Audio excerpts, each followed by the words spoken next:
Дневник на К1, а во него ќе гледате вести од економија, политика, земјоделие, култура и спорт. По трите настани кои што го одбележа овој ден. Се враќаме со содржините кои новинарите од информативната редакција ги подготви за денес. Лозарите незадоволни од овогодинешните откупни цени на грозје, иако родот е тројно намален, и очекувале повисоки цени. Барањето на ВМРО ДПМН е за симнување на законот за јазици неприфатено. Тројца репрезентативци дел од градскиот одбојкарски клуб Борец, Васе Михајлов, Славе Марков и Иван Андонов, ги облекоа дресовите на одбојкарскиот клуб Борец.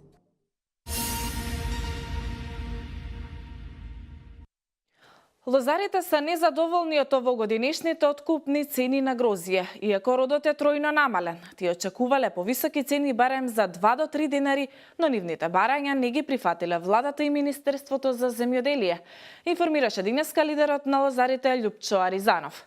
Според него сегашната влада нема визија да го реши проблемот со лозарството во Македонија, кој се провлекува години наназад со истите цени. Колешката Мартина Митков со деталите.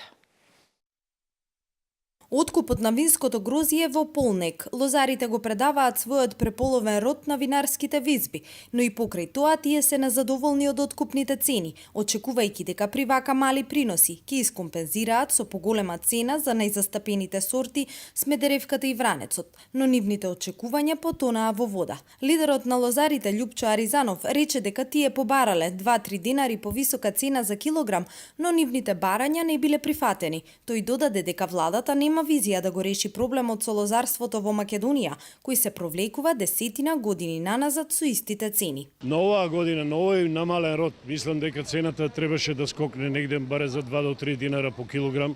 Истото на наше барање не беше прифатено и беше одбиено, така да винарските куќи се оставени оваа година сами да си го решаваат проблемот на свој начин. На таа минимална берба која што имаме останаа старите цени. Сакам да потенцирам дека владата која што со Министерството за земјоделие и истите кои што требаше да не повикаат во разговор оваа година поради тоа што имаме големи оштетувања на лозовите насади од самото мрзање, истите не го направија тоа, си го оставија стихијно сами да си го решаваат винарските визби. Сдруженијето Агротиквешија испратило барање до Министерството за земјоделие за проценка на штетите од градот за површина од околу 200 хектари, но не добиле никаква повратна информација за истиот проблем. Според Аризанов, ресорното министерство не го интересира воопшто што се случува со лозарството и општо со земјоделието во најголемиот лозаровински регион во Македонија. Лозарството, тоест винарството во Македонија е трета гранка поред која што е како стратешки производ на државата и истата требаше да застане како влада, ако беше влада, не да гаси дневни пожари секој ден кој што ги гледаме моментално и секој пат се надмудруваат со другите, но не се во право за тоа. Земјоделието го остава на маргините, што ќе се случи тоа со него, никој ништо не го интересира. Според него, земјоделството во моментов е оставено само на себе. Земјоделците се оставени на милост и немилост. Се штити винската индустрија на сметка на лозарот. Ова е едно болно прашање, а народот треба да размисли кој што ветува и кој што остварува и што понатаму, потенцира Аризанов. Преди некој ден министерот тука најавил нешто друго. Поддршка на земјоделците на предадено грозје во винарските визби во Македонија. Кое грозје? Кое грозјето го нема? Како луѓето оваа година ќе обстанат? Како ќе преживеат? Која е визијата на владата? Дали има визија или нема визија? Или само ќе сееме магла во државата и ќе замаглуваме луѓето? Нема замаглување. Кажување во прв ред, кога се согледаат самите последици и решавање на последиците тековно, како оде во текот на годината, но да се обеќа цврсто. Не денеска обеќам, утре ќе рече дека не се рекле. Мислам дека оваа влада како што тера, ќе ја потони државата и мислам дека апсолутно не име местото на истите луѓе да ја водит самата држава. За околу 70% е намален родот на лозијата во споредба со минатите години. Годинешниот род се проценува на околу 60 милиони килограми грозје за разлика од минатата година, кога имало повеќе од 200 милиони. Тоа се, рече Аризанов, катастрофални последици какви што немало со години. Последици кои допрва ќе се чувствуваат во тиквешијата, особено кај оние кои живеат од производство на грозје.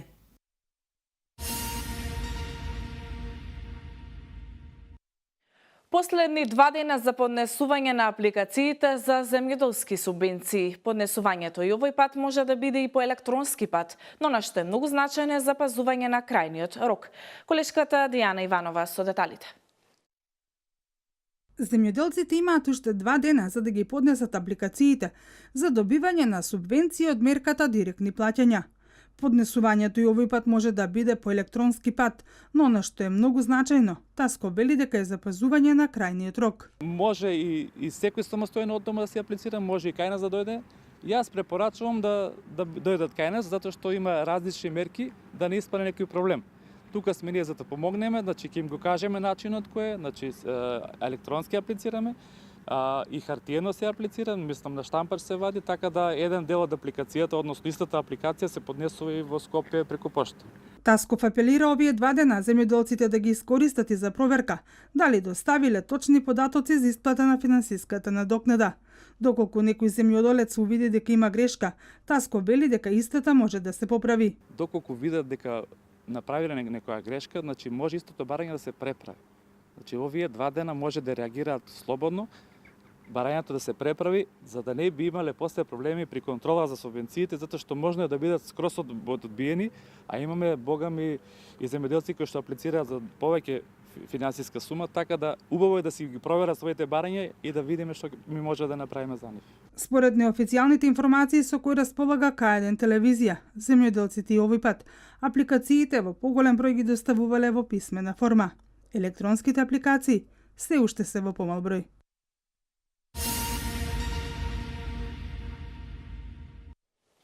Три лица се тешко повредени, а едно полесно во сообраќајката која синоќа околу 2 часот по полнок се случила на регионалниот пат Кавадарци Негутино, поточно на влезот во Негутино, кај станицата за технички преглед Антигона.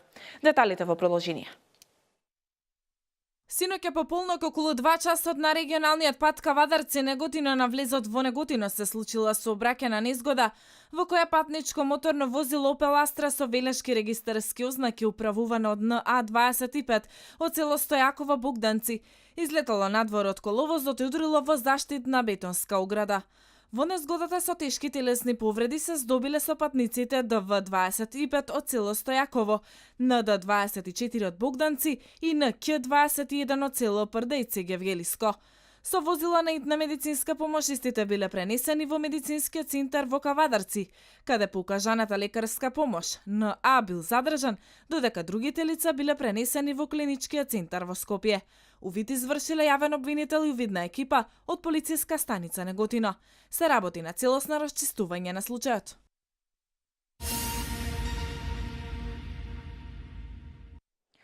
СДСМ со обвинување за лошата инфраструктура во индустриската зона УЗУС. За општината ова е грешка од градоначалникот од редовите на СДСМ. Катерина Нацева повеќе. Инфраструктурата во индустриската зона УЗУС е лоша, сметаат од општинската организација на СДСМ Велес. Портпаролот Весна Стојанова Богоевска рече дека дадените ветувања на градоначалникот Чадиев за целосно уредување на оваа индустријска зона не се исполнети. Во индустријската зона УЗУС се уште нема уредени улици, нема соодветно улично осветлување, но затоа има неасфалтирани и кауливи улици, полни со дупки и нерамнини. Ова го покажува односот на продолжената рака на Никола Груевски, градоначалникот Чадиев, кон стопанските капацитети кои се наоѓаат тука. Бизнис секторот во Велес воопшто не заслужил ваква неодговорна локална власт. Индустриската зона УЗУС, која се изгради пред повеќе од една деценија, е најнесоодветното решение. Тесните улици каде не може да се разминат 2 поголеми камиони е само дел од проблемот во оваа индустријска зона, стои во писмената реакција од општина Велес. Индустриските капацитети попречуваат во нормалното одвивање на животот за граѓаните во блиската населба. Да биде уште полошо, улиците во неа се трасирани како за во населено место. Оваа грешка, која своевремено ја направил еден од поранешните градоначалници, сега е многу тешко поправлива. Сепак во својот мандат градоначалникот Славчо Чадиев изврши уредување и трасирање на улиците. Се поставија 900 метри водоводна и канализациона мрежа. Што се однесува до односот кон бизнис секторот, локалната економија и економскиот развој, затоа покажува изградбата на индустријската зона Карасвари изградена по светски норми и стандарди. Нагласуваат во писмената реакција на општина Велес.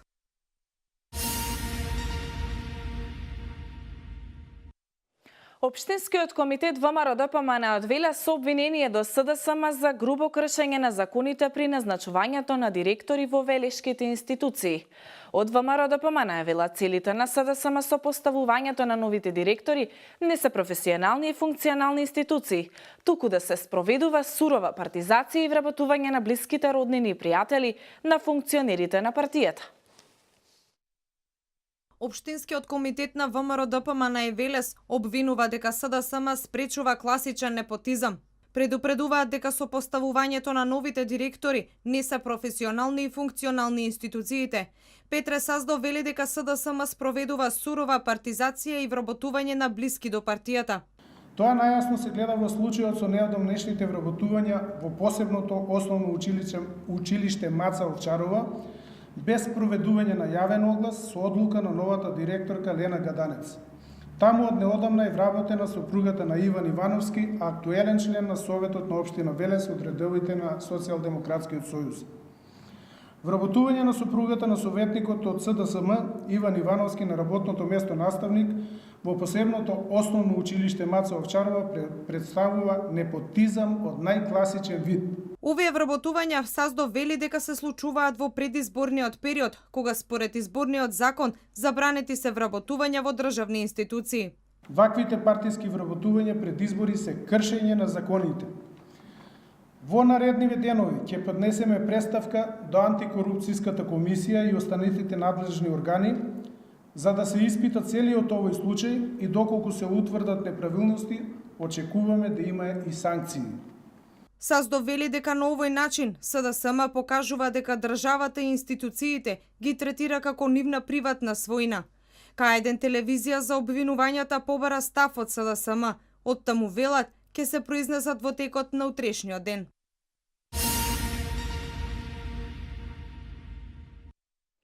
Општинската организација на СДСМ од Неготина денеска на пресконференција ја обвини локалната власт дека не превземала ништо околу градската депонија и останатите диви депонии, иако за тоа градоначалникот Ванчо Апостолов и партијата ВМРО-ДПМН имале проект насловен "Нула толеранција за дивите депонии во Неготина".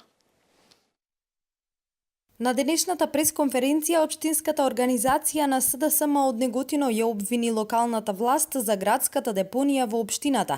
Тие велат, состојбата која овде може да се забележи е повеќе од катастрофална. Сметот кој е депониран на оваа локација е распространет до самиот патен правец Неготино-Дуброво.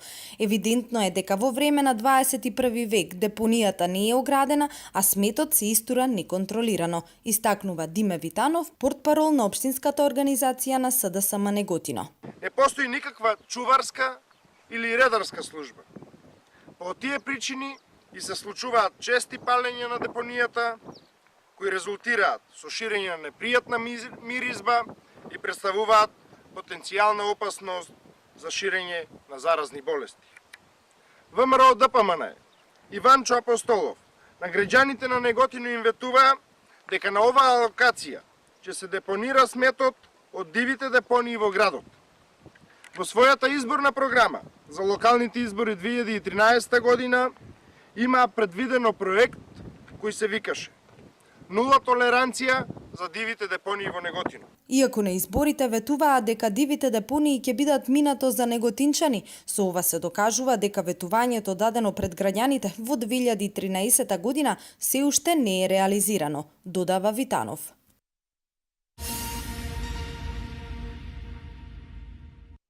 Продолжуваме понатаму со култура. Синиот портокал од Джопен Хол во режија на Александар Ивановски ќе се прикажува пред кривопаланичката публика. Велешкиот театар во вторник на 19 септември со почеток во 20 часот ќе гостува во Центарот за култура во Крива Паланка. Драматург на представата е Катерина Момева, сценографијата е на Филип Коруновски, автор на музиката е Сашко Костов. Во представата настапуваат актерите Фајк Мафаиловски, Самуил Стојановски и Жарко Спасовски. Представата е трета продукција од програмата на театарот Джинот Велес за 2017 година, поддржана од Министерството за култура на Република Македонија. Во оригиналната драма централен лик е афроамериканец. Оваа постановка содржи една поинаква драматуршка адаптација во која контекстот се актуализира и локализира. Адаптацијата се однесува на Ерџан, ром кој заглавува во лавиринтот на својата шизофренија, но и во лавиринтот на психијатриската клиника. Синиот портокал е драма за современата психијатрија со застарени методи на лекување и безпомошноста на докторите да ги лекуваат своите пациенти без седативи.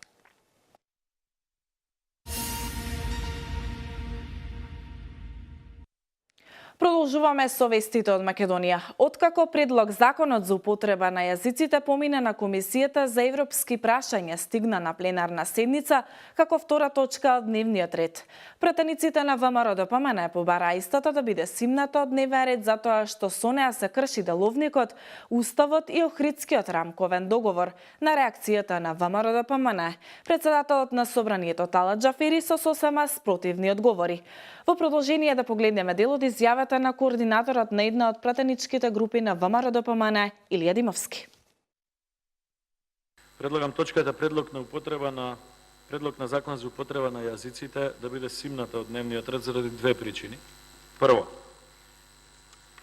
беше од ваша страна утврдено дека матична комисија за овој закон е Комисијата за европски прашања, иако според одлуката за формирање на комисиите, едногласно донесена од цело собрание, матична комисија за разгледување на овој закон е Комисијата за политички систем и односи меѓу заедниците, каде во една од нејзините надлежности е напишано дека оваа комисија е матична за сите прашања кои што се однесуваат на правото на употреба на јазиците и писмата на заедниците. Втората намерна и свесна процедурална грешка е тоа што го злоупотреби и владата и вие и неколку председатели на работни тела во собранието знамето на Европската унија за донесување на овој закон. Имено, европско знаме може да се стави на закон со кој што се врши усогласување со регулативите на Европската унија. Не постои регулатива никаква, нити директива, нити регулатива со која што се регулира ова прашање за употреба на јазиците на заедниците.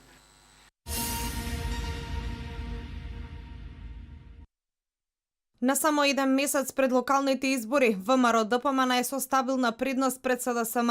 Ово го покажуваат резултатите од теренската анкета на Македонскиот центар за меѓународна соработка на политичкиот аналитичар Сашо Клековски, спроведена на 1000 испитаници.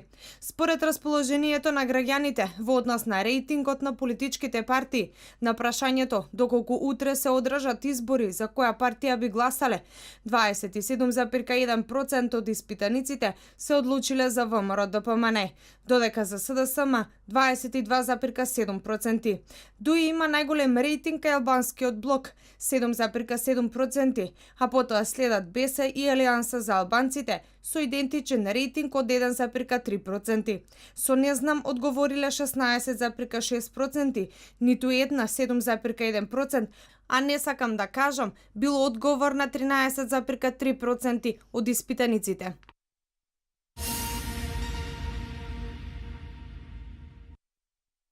Заедничка изјава за партнерство и соработка помеѓу Република Македонија и Обединетото кралство на Велика Британија и Северна Ирска подпишаа македонскиот министер за надворешни работи Никола Димитров и британскиот министер за Европа Алан Данкан.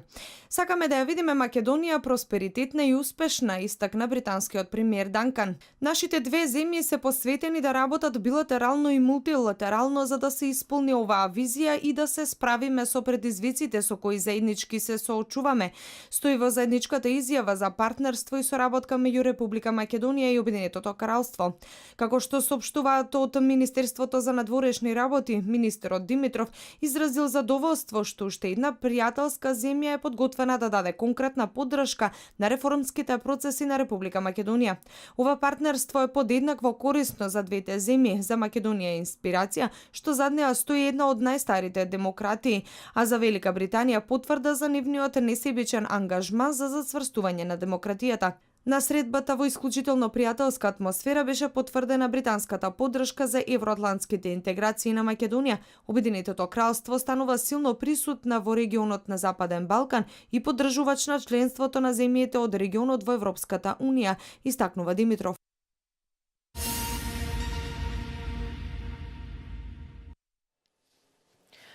Бурата Елейн, проследена со моќ на силни ветрови од над 120 км на час, погоди делови од Велика Британија, предизвикувајќи прекин во снабдувањето со електрична енергија и го отежна сообраќајот. Најтешко се погодени делови од Велс, централните делови на англиски Медлендс, како и делови од Северна Англија. Само во Велс повеќе од 60.000 домаќинства останаа без струја, а проблеми со електроснабдувањето има и во северозападните делови од Англија. Вестите од светот. На имотот на британската кралица Елизабета во Сандригам, англиската област Норфолк, се урна мал патнички авион од типот Piper PA-28.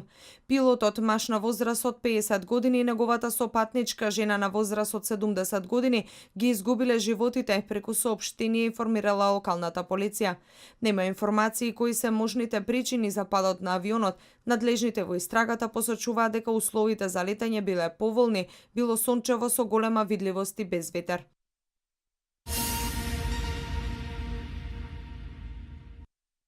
Неприфатливо една влада да каже дека не ја интересира пресуда на Европскиот суд на правдата.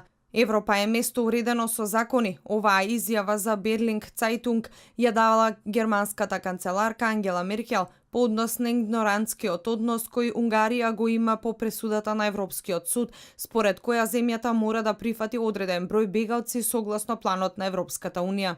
Таа додаде дека на самитот на ЕУ во октомври тоа прашање ќе мора да се разгледа. Европскиот суд на правдата минатата седмица го отфрли барањето на Унгарија и Словачка да бидат изземени од програмата на ЕУ за задолжителни квоти за разместување на бегалци од Грција и Италија во други земји на Европската унија. Унгарскиот премиер Виктор Орбан веднаш потоа изјави дека ја зел предвид пресудата на Европскиот суд, но дека нема да го промени својот став за прифаќање на мигрантите.